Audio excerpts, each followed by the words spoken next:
आज के वीडियो में हम जानेंगे कि महिलाओं को वजाइनल डिस्चार्ज क्या होता है, क्यों होता है, क्या ये नॉर्मल भी हो सकता है, कब वो एबनॉर्मल होता है और इसके रीजंस क्या क्या हो सकते हैं। और अगर आपको कभी लाइफ में किसी टाइम पे इन्फेक्शन हुआ है तो नेक्स्ट टाइम वो ना हो, उसके लिए बचाव के लिए आप क्या क्या कर सकते हैं। तो इस वीडियो को एंड तक जरूर से देखिएगा दोस्तों।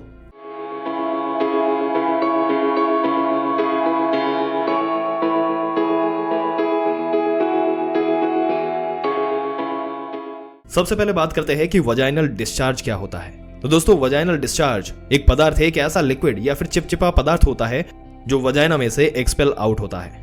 और ये बनता है मोस्टली पानी से, म्यूकस से और कुछ सेल्स जो कि वजाइना के यानी कि वजाइना के मुंह से जो है वो एक्सपेल आउट होते हैं उन सेल्स से, और कुछ बैक्टीरिया जो कि नॉर्मली प्रेजेंट होते हैं वजाइना में उनके पीएच को मेंटेन करने के लिए और एक नॉर्मल हेल्दी वजाइना को बनाए रखने के लिए। तो कुछ बैक्टीरिया भी प्रेजेंट होते हैं इसमें दोस्तों। तो अब नेक्स्ट क्वेश्चन आता है कि क्या वजाइनल डिस्चार्ज नॉर्मल भी हो सकता है? तो बिल्कुल हो सकता है। कुछ अमाउंट का डिस्चार्ज 2 से 5 ml तक अगर आपको डिस्चार्ज होता है, बिल्कुल क्लियर वाइट डिस्चार्ज है, उसमें कोई बदबू नहीं है, उस डिस्चार्ज से खुजली, जलन ऐसे कोई सिम्टम नहीं हो रहे, तो वो डिस्चार्ज एकदम नॉर्मल होता है जो वजाइनल डिस्चार्ज है। और दोस्तों, जो नॉर्मल जो है वजाइनल डिस्चार्ज वो टाइम के साथ और हर महिला से महिला में वो वेरी कर सकता है, अलग अलग हो सकता है सब में। कुछ समय पे जैसे कि प्रेगनेंसी के टाइम पे, या अगर आपका एग रिलीज हुआ है ओव्यूलेशन के टाइम पे, या फिर आप कोई गोलियां ले रहे हैं जैसे कि गर्भ निरोधक की गोलियां ले रहे हैं, तो इन सब कंडीशन में डिस्चार्ज, नॉर्मल डिस्चार्ज भी ज्यादा क्वांटिटी में आपको दिखाई दे सकता है। तो ऐसा जरूरी नहीं है कि आपको बहुत ज्यादा डिस्चार्ज हो रहा है तो वो हमेशा ही एबनॉर्मल होगा।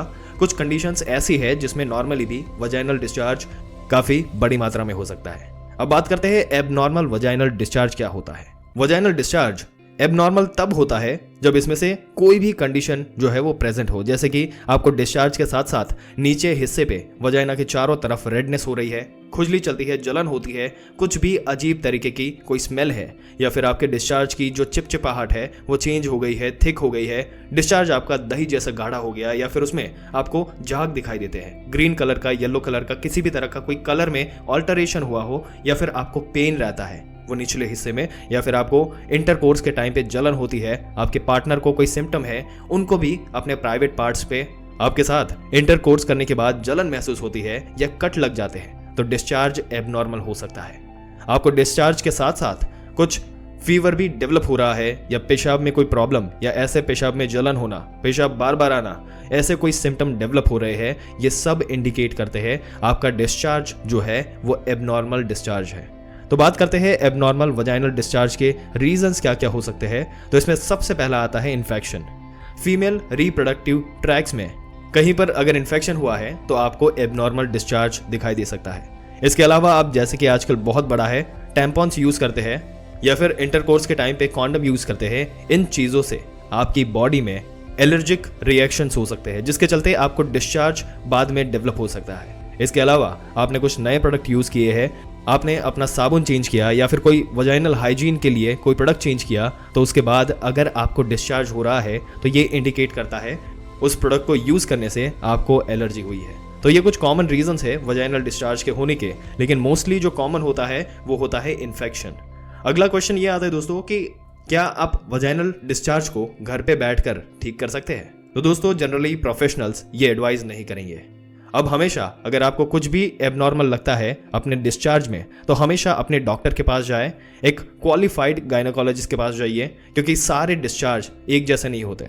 ऐसा नहीं होता कि एबनॉर्मल डिस्चार्ज का केवल एक ही दवाई आती है, उसके लिए एक ही लाइन ऑफ मैनेजमेंट है और आपको बस यही दवाई लेनी है। कैसे भी डिस्चार्ज हो, कितना भी इसकी क्वांटिटी हो, आपको यही दवाई लेनी है, ठीक हो जाएगा, ऐसा कुछ भी नहीं होता। यहाँ पर सभी डिस्चार्ज अपने आप में अलग होते हैं। जो बैक्टीरिया है वो अलग टाइम पर डिस्चार्ज कॉज करते हैं, फिर जो यीस्ट इन्फेक्शन होते हैं उसमें अलग टाइप का डिस्चार्ज निकलता है। तो सबका मैनेजमेंट अलग होता है। और दोस्तों, ये सबका मैनेजमेंट अलग होता है, इसकी वजह से इनकी दवाइयाँ जो है ये भी अलग आती है। अगर बात की जाए फंगस की या फिर यीस्ट का इन्फेक्शन हुआ है, तो आप उसमें बैक्टीरियल इन्फेक्शन की दवाई ले रहे हैं तो उसका कोई रिजल्ट नहीं मिलेगा। इनफैक्ट वो फिर डेली टाइम के साथ इंक्रीज होता जाएगा। आपका प्रॉब्लम जो है वो ठीक तो नहीं होगा और साथ साथ में आप उसको और भी ज्यादा खराब कर दोगे। तो इसके लिए घर पे खुद से डिस्चार्ज ट्रीट ना करिए, क्योंकि उसका नॉलेज आपको नहीं है, तो इसलिए आप उसको खुद से ही ठीक करने की कोशिश ना करिए। आप अपने डॉक्टर के पास जाइए जो प्रॉपर एग्जामाइन करते हैं आपको एग्जामाइन करने के बाद वो बताते हैं कि किस टाइप का डिस्चार्ज लग रहा है और उसके अकॉर्डिंग दवाइयाँ देते हैं। अगर आपके पार्टनर को भी कोई सिम्टम्स है, उनको भी कोई आपके साथ इंटरकोर्स करने में कुछ प्रॉब्लम्स होती है, जलन है या फिर कट लग जाते हैं, या उनको भी कोई डिस्चार्ज आता है उनके पीनस से, तो उनको भी साथ ही साथ ट्रीट किया जाता है। क्योंकि एक पार्टनर को ट्रीट करने और दूसरे को ना करे तो एक दूसरे से ट्रांसमिशन चलता रहता है, तो इसलिए एट अ टाइम दोनों को ट्रीट करना बहुत जरूरी है। तो दोस्तों, ये तो हो गई एबनॉर्मल डिस्चार्ज के बारे में बात। नॉर्मल डिस्चार्ज क्या होता है, एबनॉर्मल डिस्चार्ज क्या होता है, क्या इनको घर पे ट्रीट किया जा सकता है, ये सारी ही चीजें हमने अब तक कवर करी। अब दोस्तों, आपको कुछ टिप्स बताएंगे जो अगर आप डेली रूटीन में फॉलो करते हैं तो आपको एबनॉर्मल डिस्चार्ज से बचने में हेल्प मिल सकती है और वो प्रिवेंट कर सकते हैं। अगर आपको पहले भी डिस्चार्ज की प्रॉब्लम रह चुकी है तो आपको जरूर इन छोटी छोटी चीजों को फॉलो करना चाहिए ताकि आपको दोबारा इन्फेक्शन ना हो, दोबारा डिस्चार्ज ना हो। तो इसमें सबसे पहले आता है, अगर आपको बार बार अपने वजाइना को वॉश करने की आदत है तो आप उसको स्टॉप कर दीजिए। क्योंकि जब भी आप जितनी बार वॉश करते हैं अंदर से, अगर आप वॉश करते हैं वजाइना को, तो नॉर्मली बैक्टीरिया, जो जरूरी बैक्टीरिया होते हैं इसके पीएच को मेंटेन करने के लिए, उसकी हेल्थ को मेंटेन करने के लिए वो वॉश आउट हो जाते हैं और फिर उसको ये प्रोन कर देता है, जो वजाइना है उसको ससेप्टेबल बना देता है, जो कि एबनॉर्मल बैक्टीरिया के इन्फेक्शन को लीड कर सकता है। और अगर कुछ सॉल्यूशंस की बात की जाए तो दोस्तों, पानी में उबालकर मेथी के दाने का सेवन करने से सफेद पानी की समस्या दूर हो जाती है। आप मेथी के दाने को 500 ml पानी में तब तक उबलने दें जब तक कि वो पानी आधा ना रह जाए, फिर इस पानी को ठंडा होने पर पी लें। कई लोगों को पसंदीदा भिंडी सफेद पानी की समस्या के इलाज के लिए एक अच्छा उपाय है। दोस्तों, सफेद पानी की प्राकृतिक रूप से राहत पाने के लिए आप भिंडी को उबालकर उसके गाढ़े घोल का सेवन कर सकते हैं। कुछ महिलाएं भिंडी को दही में मिलाकर इसका सेवन करती हैं। फिर दोस्तों, सफेद पानी को रोकने के लिए धनिया के बीजों का उपयोग प्राकृतिक उपचार के रूप में किया जाता है। इसके सेवन के लिए कुछ चम्मच धनिया के बीज को रात भर पानी में भिगोकर रखें और सुबह इस पानी को छानकर और खाली पेट इसे आप पी ले। ये बिना किसी जोखिम में आपके सफेद पानी का इलाज करने के प्राकृतिक उपचारों में से एक माना जाता है। ल्यूकोरिया को आंवला से भी ठीक किया जा सकता है। दोस्तों, आप आंवले के टुकड़े को काट कर उसको धूप में सुखा ले, इन्हें पीस कर इसका पाउडर बना लें। अब 2 चम्मच चूर्ण ले इसका और उसमें उतना ही मात्रा में शहद मिलाए और इसका एक पेस्ट बना लें। एक बार जो पेस्ट तैयार हो जाता है तो प्रभावी उपचार पाने के लिए इस पेस्ट का दिन में 2 बार आप सेवन कर सकते हैं। आप आंवला पाउडर और शहद को पानी में मिलाकर पर्याप्त मात्रा में भी इसको पी सकते हैं दोस्तों, जो कि आपकी ऐसी कंडीशन में आपको काफी फायदेमंद हो सकता है। तो दोस्तों, आपके क्या विचार है इस मुद्दे के बारे में? इसके बारे में हमें कमेंट करके जरूर से बताइएगा। इस वीडियो को जितना हो सके अपने दोस्तों, रिश्तेदारों, जिसको भी इसकी जरूरत हो, उनके साथ इस वीडियो को शेयर करें ताकि उनको भी इसके बारे में पूरी जानकारी मिले। और ऐसी ही जानकारी पाते रहने के लिए हमारी चैनल को सब्सक्राइब करके बेल आइकन जरूर से दबा दें। मिलते हैं अगले दिलचस्प वीडियो में एक और दिलचस्प जानकारी के साथ।